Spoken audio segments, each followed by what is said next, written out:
Hindi man sang-ayon sa maraming detalyeng nakapaloob sa 2026 General Appropriations Bill, minabuti pa rin ni Bagong Henerasyon Party List Representative Robert Nazal na bumoto pabor sa pagratipika rito noong nakaraang linggo. Sinabi ni Nazal na hindi maaaring magkaroon ng reenacted budget ngayong taon dahil mapaparalisa ang operasyon ng gobyerno at maaantala ang mga mahahalagang serbisyo at programa.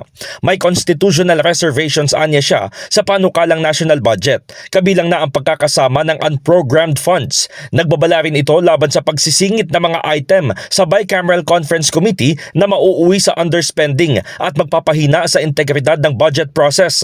Binigyang diin ng mambabatas na kahit naaprubahan na ang national budget, hindi pa natatapos ang tungkulin ng Kongreso dahil dapat magkaroon ng corrective legislation, mahigpit na oversight at kung kakailanganin, judicial review.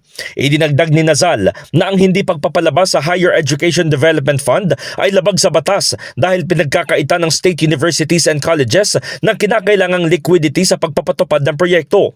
Samantala, sinita naman niya ang kakulangan ng National Program Code para sa subsidiya sa ilalim ng Expanded Solo Parents Welfare Act kung saan ang pagdepende sa local funding ay lilikha ng fiscal inequity at walang suporta sa mga mahihirap at na komunidad. Nananawagan si Nazal sa mga kapwa kongresista na hindi na dapat konsintihin ang fiscal leakages at pagpapatupad ng substandard at ghost projects na nagtataksil sa tiwalang ipinagkaloob ng publiko. In the heart of changing lives, ako si Brigada Haji Caaminio ng 105.1 Brigada News FM Manila, the Music and News Authority.